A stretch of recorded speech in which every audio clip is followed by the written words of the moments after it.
Hello and welcome guys. Today we will learn to use NRF as a BLE module. Many times you may have came across the term called BLE, which stands for Bluetooth Low Energy, and it is basically a highly optimized version of Bluetooth. As we know that ESP32 comes with inbuilt BLE capabilities. Here we have a module in the market which can be used as a BLE module, and it is way cheaper than HM10 BLE module or ESP32. Yes, I am talking about NRF24L01 RF module, which can be used as a BLE module.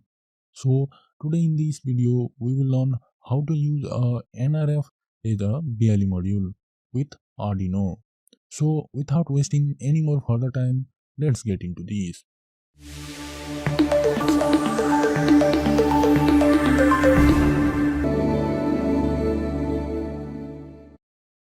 So I recently came to know that NRF has a BLE capabilities.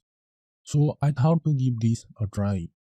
Before we are proceeding with the video, make sure you have Arduino board and NRF24L01 RF module and a few jumper wires. BLE is a smaller and highly optimized version of classic Bluetooth. The BLE was designed keeping in the mind the lowest possible power consumption, especially for low cost, low bandwidth, low power and low complexity. So the BLE devices can run for a long period of time with just a coin cell. Today we are going to use the cheapest alternative NRF module as a BLE. So let's get into the PC to set up the Arduino microcontroller to use the RF module. Now open the Arduino IDE, then go to the library section of your Arduino IDE, and in order to use the NRF as a BLE capabilities, we need two libraries. The first one is RF24 library for NRF module. So install this library, and then the second library for BLE module is BTLE. So install this library in your Arduino. So after installing the libraries, you can go to the example BTLE, and you can see these example: send, receive and temperature.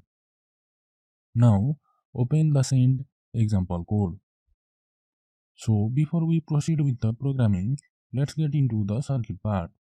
So please refer the shown NRF24L01 and Arduino connections. Connect the VCC of NRF24L01 pin to the 3.3 volt pin of Arduino. Connect the GND pin to the GND pin of Arduino. CE pin to the pin number 9, SCN or CSN pin to the pin number 10 of Arduino. Similarly, SCK pin to the pin number 13 and MOSI pin to the pin number 11 of Arduino. Finally, interface the MISO pin to the pin number 12 of the Arduino UNO. So you need to connect the NRF24L01 pins and Arduino pins accordingly. After connections, go to your smartphone and download NRF Connect for mobile application from Play Store. It can be used for reading NRF data over the BLE on our smartphone. Now let's upload this example code to our Arduino board. So we have uploaded the code and we should be able to see the BLE devices as foobar. Now let's go to the NRF Connect mobile application. Here you can see the devices in the scanner section. If you don't see your device, please refresh the page again. Now I hope you can see a device called foobar. So for now this device is not sending any data. That's because we are not sending any data in the program code. So in order to send the data, we need to advertise the data using btle.advertise command, and we need to put our data inside this parentheses. But how? To add the data, we need a variable buff of the type NRF service data, and this variable can store two things. The first thing is UUID, which is universal unique identifier, which is used to identify the information in the computer systems. And next thing, it can store the float type of data. So by default, this library can support three types of UUID, and they all have their own purpose. NRF Device Information Service UUID is used to advertise the device information. Then Temperature Service UUID is used to advertise the temperature. Now, the NRF Battery Service UUID is used to advertise the battery percentage. In this same code, we will use all of these three types. So, these three types of data can be advertised over the BLE with this BLE library. So, these three types of data can be advertised over the BLE with this BTLE library by default. But that does not mean you cannot create your own type of UUID and advertise the data. It's a different topic and we'll make video on that later. So in a loop section, let's create a buff variable of NRF service data type. Then we need to set the UUID type of the advertisement. So let's copy all these three and we will first try NRF device information service UUID. So let's comment out the other two types. Now we need a float data. So I created a float called temp variable and we need to store the data on temp variable into the value variable. So I created a float temp variable and we need to store the data of temp variable into the value variable of buff. But it has to be a NRF float type, not a normal Arduino float type. So this command will help us to convert it to the NRF float and then store it in a value variable of the buff. Now we need to put the advertise command here, which contains all the type of data, buff and size of the buff.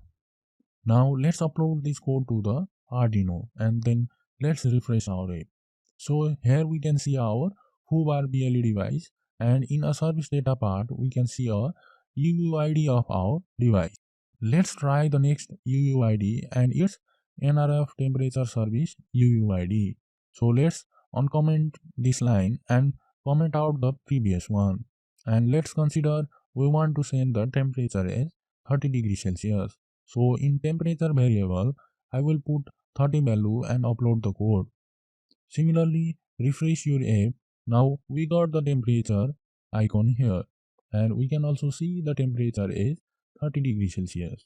So similarly, instead of sending a fixed temperature data, we can attach a temperature sensor and then we can send the real-time temperature data to our smartphone.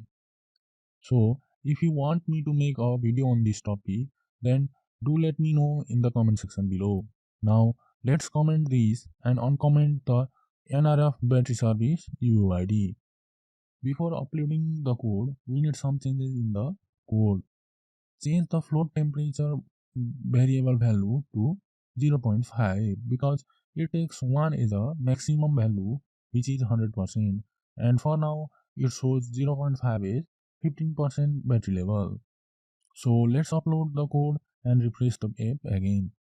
Here we can see the battery percentage is 50%. So here we conclude the sending or advertising data part. Now let's try this receiver code of BTLE.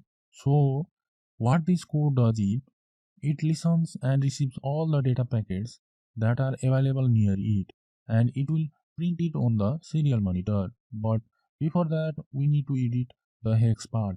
We need to typecast it into the TAR format in order to decode the code into human readable form.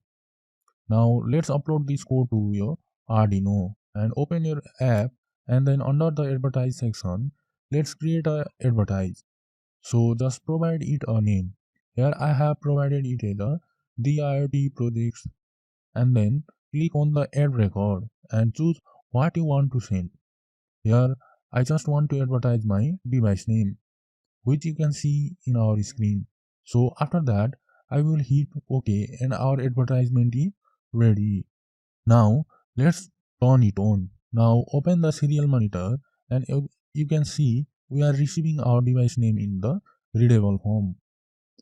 We can use these techniques to control any types of device by sending data.